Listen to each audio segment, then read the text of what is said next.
Very much for the warm welcome to this conference and especially to this panel discussion. Before I actually start and also start to introduce you a bit to the topic, let me first of all also welcome all of you in my capacity as one of the directors of CRISP.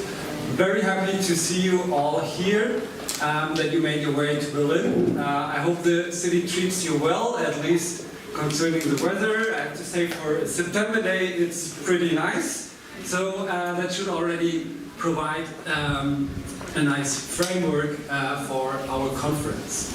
So, and also let me use this opportunity to also thank the whole team, Katja and everybody who was involved in organizing this. I've seen in the office how much energy and heart they put into that.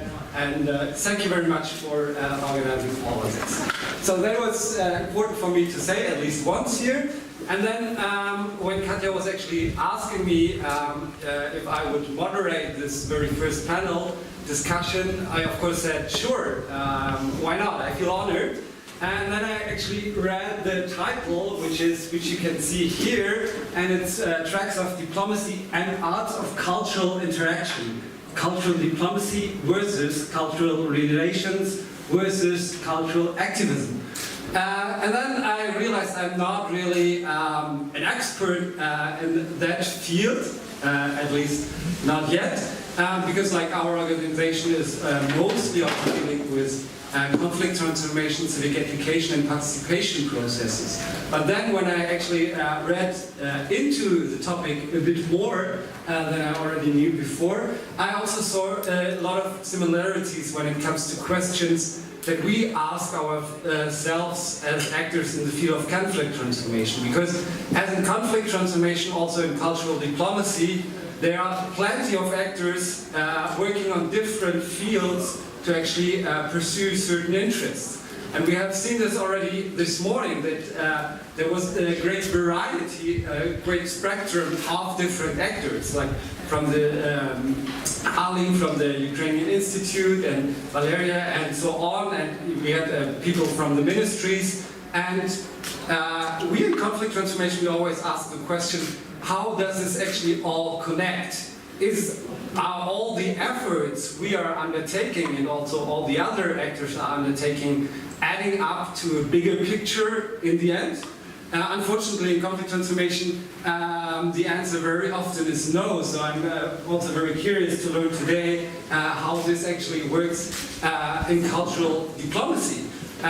Reasons for that, why it's not working in our field, are also manifold. Of course, first of all, we are all always very busy with implementing our own projects and looking to achieve our goals. Then there's also sometimes maybe the fear of competition, even among civil society actors who compete for funds and so on. So this can also hinder sometimes collaboration. And also sometimes there's hesitation, like to also work with actors, stakeholders from other sectors, like the state sector or the business sector, because like obviously they might have a different logic to the subject, and they might have a different approach. So there are sometimes is a fear of like losing your independence, like your ownership of acting, and so people are sometimes hesitant to cooperate there. And of course this especially, I would assume, applies also to cultural diplomacy, because especially in those countries where the government has a very narrow, to put it that way, very narrow definition of what the national culture might be. And of course in those contexts it might be even more difficult to foster cooperation. So that is something we'll talk about here within this very first panel discussion. And yeah, I'm very, very happy that it's not me who has to answer those questions, but that we invited a very competent panel and very competent panelists, which I will introduce to you now. We start with Rusanda Curca, that's how it's pronounced, how it works. Rusanda is a cultural worker, civic activist living in Moldova.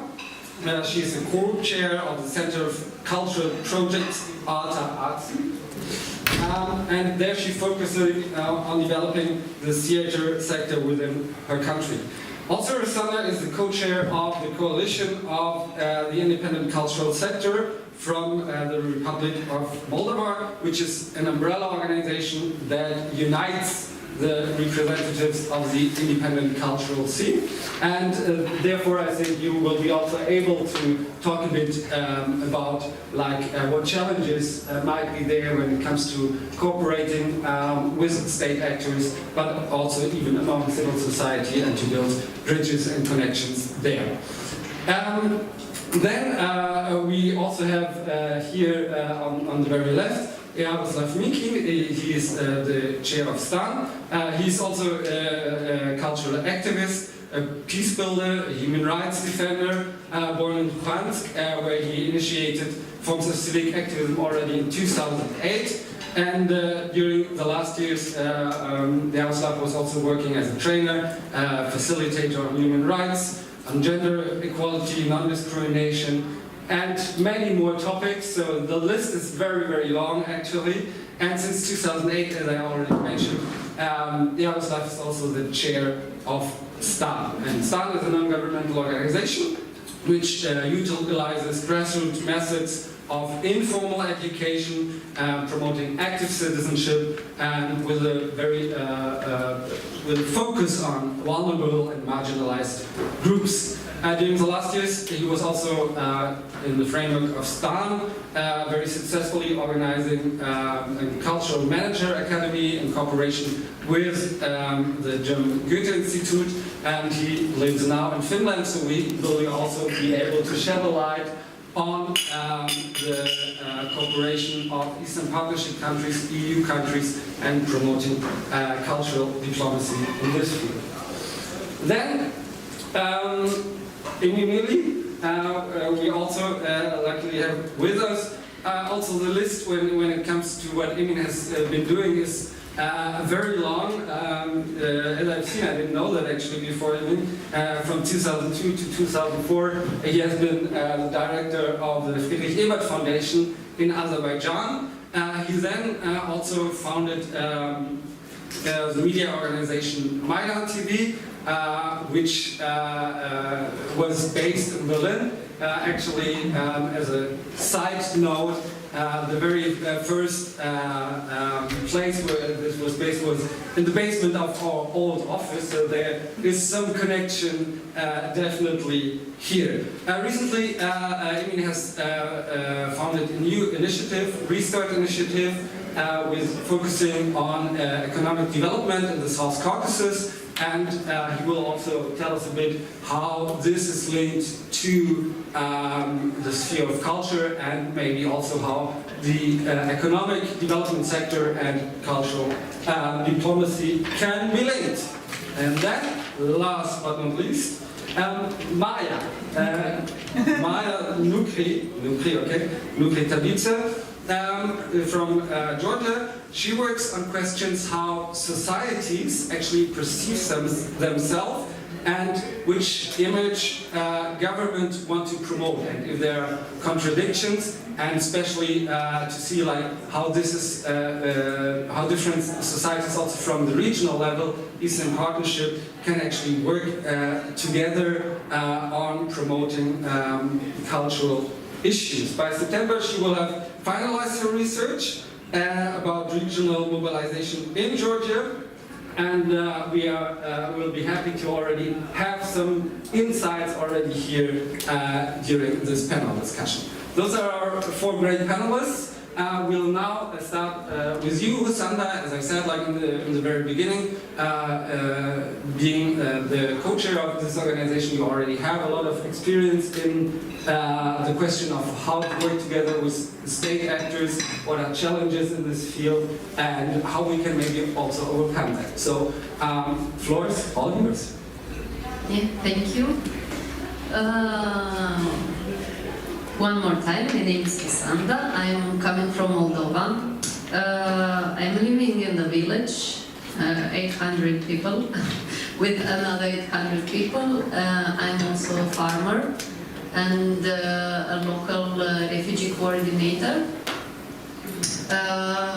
And in 2021, with the other 10 organizations, we founded the Coalition of Independent Cultural Sector from Moldova, which is an umbrella organization with the main focus on improving the working conditions of independent cultural organizations and artists from Moldova.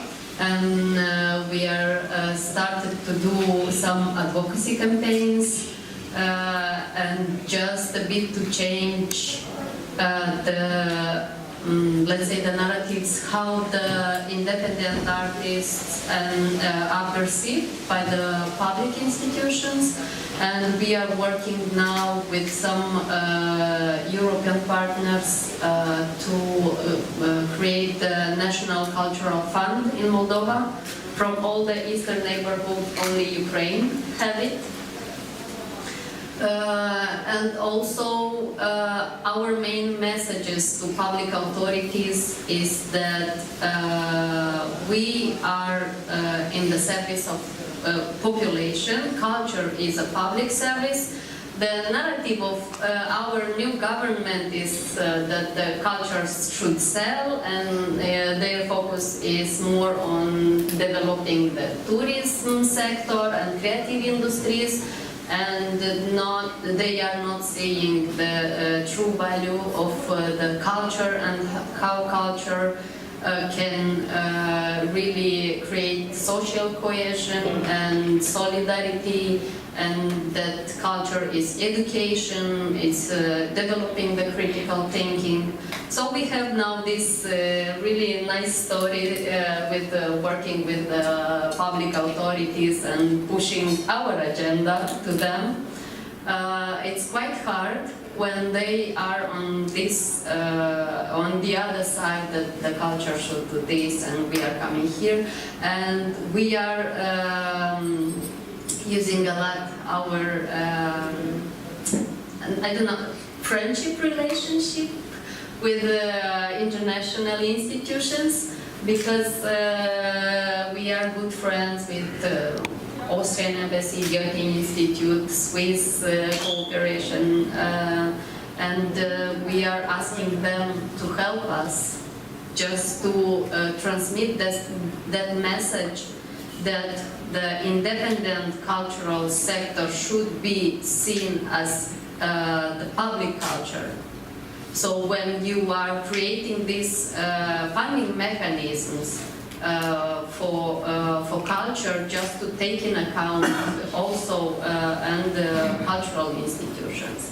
I don't know how, I think from what I know, in Eastern Partnership countries also the culture is super centralized. So when it comes to access to culture, it's a huge problem. And in Moldova, everything is happening in the capital, and in rural areas there is no access to culture. And when is no access to culture, that means that it is a lot of place to disinformation and propaganda. And we have this huge propaganda also in Moldova, beginning with the war in Ukraine. And now the society is divided.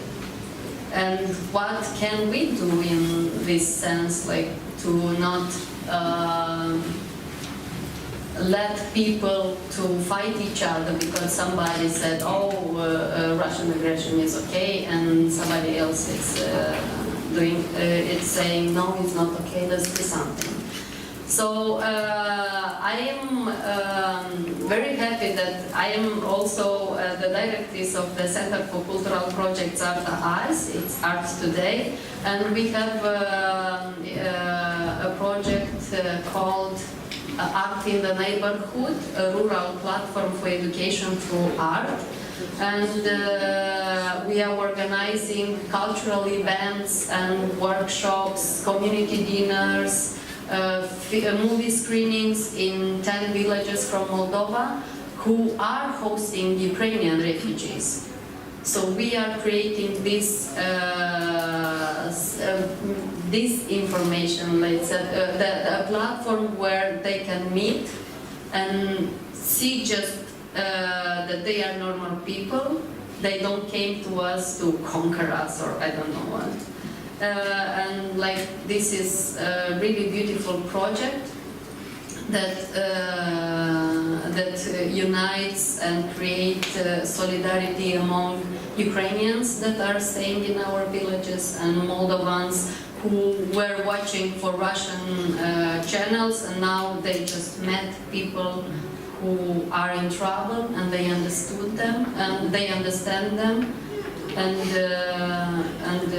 we have a peaceful coexistence in our villages. This is I think it's super important. But what we are doing, we are 10 coordinators, local coordinators, and working with local people.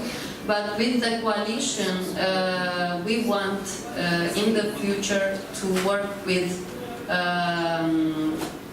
public employees or public authorities. So to have some study trips somewhere not in Moldova, and to show them how the things are working in the other country, how the culture can change, really can change societies and improve them, and that is really a super powerful tool. Because now we are speaking to the public authorities, but we are on the like really we are speaking different languages because they cannot understand this. And also our advocacy campaigns will focus on the status of independent artists. I think none of the countries have such a law of our country on the status of artists, and also to give more visibility to our work to improve the working infrastructure and digital infrastructure. Yes, this is what we are doing. Thank you very much, Rusanda, for this first intro. And you already said, like, it's difficult to sometimes cooperate with public authorities. You were saying they are speaking a different language. Do you maybe also have an example where it actually worked, where you had the impression that both efforts were reinforcing, or it's just mostly contradictions? I think I have this example from the this art in the neighborhood project, because in the rural areas we lack alternative public spaces, let's say, where we could do our activities. So we are forced in a way to work with public authorities. So in my village in Curca, I have a public civic agreement with the local culture house, and we said like we will do our activities with the community, and you will give us space and equipment to do this. So this is one case, but there are other cases. My colleagues from other villages also cooperate with the village halls to use the public libraries, the public spaces. But I think this works now because we are not so critically, let's say, to the public authorities. So we don't have this discourse and you know, politically engage and to criticize them. We are doing this more on community level, so they don't know yet what we are doing. But I hope with the time this will improve, because we will do this project continuously during the year. So at one point, if we will do some politically engaged art or socially art, they will be okay with that. Thank you very much for those examples. I think that's a good example of also how to find entry points for actually getting into a communication where you at least try to learn also the other language, and this can be also very often be on a local level, because there the obstacles are not that high and the issue you are working on is also more understandable for everyone, and it's easier to cooperate because, like in your example, you can provide spaces and so on, and by this also start to actually build trust also between the different sectors. Yeah, and their mind is changing a bit when they are seeing diversity. And also this is, you know, it's like a pilot project for internal mobility of the artists, because they didn't have the chance to go to the villages to do works. We have residences for artists who are coming and working with teenagers, with the locals. And then when you have already a built critical mass, the public authorities don't have such a big voice. So we are giving the voice to the citizens, so they can then stand for their values and to protect them. Yeah, thank you very much. And like this also for the public authorities to see that cooperation is possible and that it also works. And it can be also beneficial also for them. Maybe also the other three panelists. Do you have any questions to Rusanda? Yeah, can I ask? Sure. As you know, I really love Moldova and what you're doing.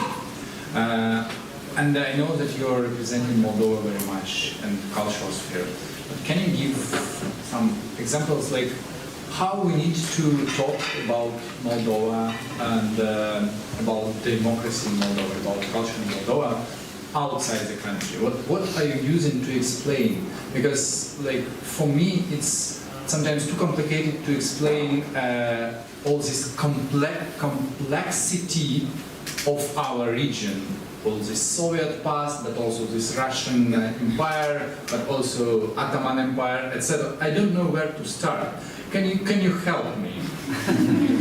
I'm not sure that I can help you, because in Moldova also the situation is not so pinky, because we have this frozen conflict with Transnistria, and we are working a lot with our Transnistrian colleagues. With artists, we have different joint projects, so the culture is doing much more in building peaceful relationships with this region than the politicians are doing. Actually, the politicians are winning the work that we are doing there. But also there is the Gagauzian autonomous region, and I don't know nothing about them. I know that just they have, again, a good wine, and they are speaking Gagauzian, they are anti-EU, and like really we should, I don't know how to approach them and how to go there, how to cooperate. It's like really, they have their jobs and we have our jobs. But going abroad now, during this crisis with the Russian invasion, and you know, I don't know how many knows that Moldova hosted like a half of their population, like more than 100,000 refugees, and we are 2 million in the country. And now the public image of the Moldova, that the public authorities is showing to the world, is that Moldova is a little country with a big heart. And you know, I like this, but from inside me as a refugee coordinator, I know that we have a big heart, but on a long run, on a short run, Because when it comes on the long run, there is a few big hearts who are doing a great job. But at the international level, I don't know, maybe I can tell you a story when speaking about international cooperation. Last year, our colleagues from a Romanian Cultural Institute from Bucharest approached us and asked to apply to the European Culture for Spaces. There is such a big program of the unique global. So we wrote the project, we applied, and then in January the president of the Romanian Cultural Institute changed, and we should be the implementing partner in Moldova, because it was a project about Moldova, about how public culture should take in account, or how the independent cultural scene should be seen a part of the public culture. And he just threw out us from the project as implementing partners. And we were like, but the main value of this project is fair collaboration. So you are collaborating with someone from a poor country, let's say, and you are just breaking these principles of fair collaboration. And then the war started, like 90% of our colleagues from the sector was involved in this crisis. Everybody was doing everything, like 16 hours per day they were coordinating things. And then the Romanian Cultural Institute said, oh, but you know, let's see how you can involve. And we said we can involve now because we are in a crisis. We have a war at the door and we cannot do this. So at the end, they just brought all those principles and we said, no, we will withdraw the project. And why it's important for me to say this story? It's important how you are seen from the perspective of others. Will you cooperate with them anyway, or you will defend your values? And if there is written and you want to have a fair collaboration, because I am a farmer living in the village, but this means that you don't have the right to not respect my values and my principles. And we just came out with a public statement, and we said that we are not encouraging such relationships, abusive relationships, and super patriarchal and in a way colonialistic approach, that we know better what you need and we will do the work for you. You will just do something what we will ask. So it's important for me to transmit this message that we have value and we will work respecting these principles. So now we are seeing by other partners, like really nice people who knows what they want. We are the experts in our country. You cannot send us experts and expertise. You only can send some professionals with whom we can share know-how, yeah, and to do things together. But you will not say that, oh, you are, I don't know, poor and you need expertise. Like we had expertise for 20 years from all the European Union, from all the institutions. No, thank you. We are experts and maybe we need some help, maybe some money because our government is not giving us as much as we need. But like when you will want to speak about Moldova, you will say there are nice guys, experts in their areas, and if you want to work with them, please follow the principles of good relationships and build trust in working like that. Thank you very much, Rusanda. Now you already touched also upon a question we'll also come back a bit later to, the question of like, especially when it comes to international cooperation.